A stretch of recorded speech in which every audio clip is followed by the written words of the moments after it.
or register a complaint, short of the 911. But again, if somebody feels, personally at risk, don't fool around, call 911.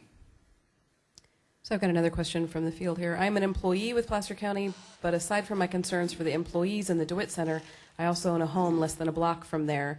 I have had growing concerns over the changes to this area since the last year. I have two questions. How will the shelter address individuals that are going to be turned away because they are intoxicated or not suitable to spend the night at the shelter? Did we cover that pretty clearly?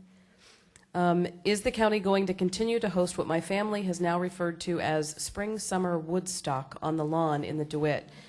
During the winter months, it's not bad, but once the weather is nice, or once the nice weather hits, the lawn fills up with people.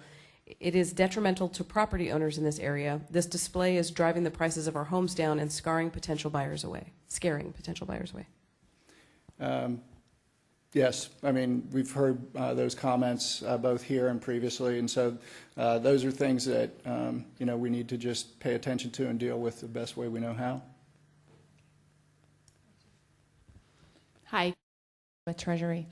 I hear a lot that you would like our input so that you can communicate with the people coming in with you. And then I also hear that you want our input as to what's going on as we walk around the campus. Is there going to be a centralized place? Because obviously if we need to call 911, we're going to call 911. But as people approach us, I think it's important for you to know how much this impacts us. And we need a voice to somehow email someone besides you to say, you know what, we had an incident today. Obviously, I just moved on my day, but this is how it happened. And I don't know how to communicate to you that a gentleman approached me. He had kind of dark hair, and he was kind of this tall. And so it doesn't seem like that would be as productive, that I could, kind of tell on them that their behavior is not that good. But I still need a voice so that I can say, you know what, 3 times this week this happened, or you know what, it's improving, or whatever that is. Thank you. Thanks. So let me just suggest that each of our buildings has a safety committee. And so perhaps this is an opportune time for those safety committee members to come together on a regular basis to figure out how to feed into these biweekly forums that we're going to be hosting, to hear from the community at large, which includes all of you, all of our employees. And if we need to do something more robust than that, then I would really look to the safety committee members to figure out what does that look like and how do we do better. Okay, I've got another question here for you. With the influx of homeless, stores like Bel Air are seeing a spike in thefts, many blatant, where a homeless person walks in and takes alcohol and walks right back out. They're also using their food stamps to buy things like pure vanilla, which has alcohol in it and is now locked up near the registers. What protection is proposed for the merchants who are taking the financial hit for the homeless presence that we are going to be housing near their stores? Well, I think some merchants in Auburn and North Auburn, unincorporated Auburn, would suggest that because we have taken kind of a bit of a hands-off approach to some of the camping phenomena that's occurred here over the last year or so, that in fact there's more homeless who are coming here instead of spending their days and nights in those commercial areas. I think that there's quite a police presence that between the Auburn Police Department and our Sheriff's Office has, so that if there are problems in those commercial areas, in particular businesses, whether it's theft or just loitering or other problems, that they're addressing and dealing with that in due course. And again, I think at some point we'll decide whether or not we need to change up how we're regulating or using the campus here, and whether we need to put in place further restrictions on that. And there's a variety of ways we might go about it, but that's going to take more dialogue, more consideration. And again, I think hopefully we'll learn some new lessons with the temporary shelter that will help us better address the larger problem, not just the temporary sheltering of those people who choose to do that, as opposed to camp or otherwise. I had a question for you. I think this can be a positive thing for the community. There was a statement made in the Auburn Journal that the homeless from South Placer are being dumped in North Auburn. And I was just wondering if you would address that, and also is there a plan for North Auburn to become the county shelter for every homeless person? No, in fact, the first thing that our consultant said a month ago when he presented to a packed room in this very building was that there's a lot of misunderstandings, a lot of misrepresentations and misinformation about homeless, who they are, what they do, where they come from. And as Graham pointed out, most of our homeless here in Placer are from Placer. They didn't come in on the train. They didn't come in from out of state looking to set up here in Auburn.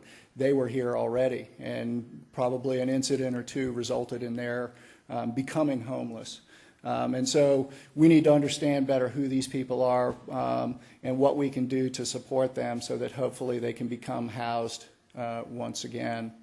And so we're learning a lot as we go. One of the rumors was that, Roseville was either giving bus tickets or driving people up here to remove them from their downtown. We don't believe that's true. We've not seen any proof of that. And in fact, if you go down to Roseville, they've got quite a population of homeless down there as well. And so as we've done our census counts, as we've tried to really understand the state of homelessness in all of Placer County, whether it's in Roseville, in Auburn, or even up in Tahoe, each of those communities have a slightly different circumstance. But we realize that no single solution, whether it's a temporary shelter here in Auburn or the equivalent down in Roseville, is going to really solve the problem. So we're expecting to get the results of the consultant study in about a month's time or so. And then that'll give us really some factual information that we can use to make some smart decisions about what are we going to do. Are we going to do more temporary homeless shelters that are only open at night? Are we going to do 24/7 shelters? Or what about families? What about all of the different complex dimensions of homelessness here in Placer County? So some of these may be a little redundant, but I want to make sure everybody's questions get answered. So we are concerned about the safety of our county staff who start work at or before 7:30 a.m. Will there be any adequate security or increased security before 8 a.m.? We're also concerned about safety of staff who pick up lab specimens in the locked bin outside of Central Services on Saturdays. Will the shelter be open on the weekends? So the shelter will be open 7 days a week in the evening through the morning. And as Leo points out, once people are in, they're there for the night. If we know of particular concerns with people coming to work at 7:30 as opposed to 8 o'clock, then we'll make sure that our sheriff's office is aware of that and can be visible. And again, I would just encourage all of our employees to, pay attention to your surroundings and to, check around when you're getting out of your car, when you're leaving the building. Most of these people, they may look frightening or different because they are, but I'm not sure that they have a history of violence any greater than the normal population. Leo's an expert, I'm not.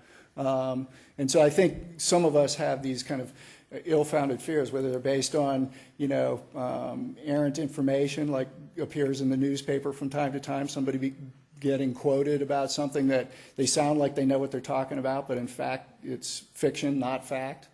So I think we just need to educate ourselves and learn as we go. And again, we'll create virtual ways in which we can hear about specific incidents, and if we see patterns emerge, we'll deal with those.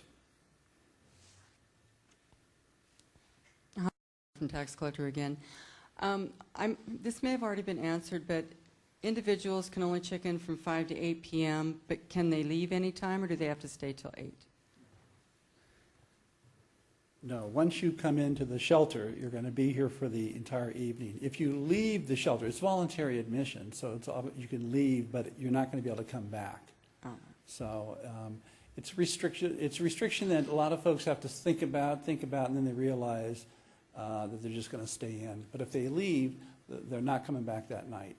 It's really meant as a safety issue for folks, that they're not hooking up with some friends somewhere and messing around and coming back, and they're not in the same condition that they were when they came in. So there's some decisions that the homeless make as well. And I know I kind of addressed this earlier, and it's cropped up a couple times, but I know that during that 90 days, there's going to be a good segment of this population that we're going to be able to place. I mean, there was a gentleman, I won't use his name, but I know he was actually referenced in one of the questions today. There was a gentleman when we saw over Christmas, like maybe 2 days before we wrapped up, that I learned he had a housing voucher. And there were a number of reasons why apparently he wasn't able to implement and utilize that housing voucher. If he presents himself at this shelter, we're going to make sure that he can implement that housing voucher and be housed. But because of some disabilities and other aspects of his condition, he just wasn't able to do that by himself. So this is where we step up. And we say, listen, we're going to do whatever we need to do to make sure you get housed. If you're a veteran, I have access to veteran resources to either provide housing or other veteran support services that encompass Placer County veterans. So we're going to be addressing veterans issues. We're going to be addressing people who have the ability to be placed. We've got to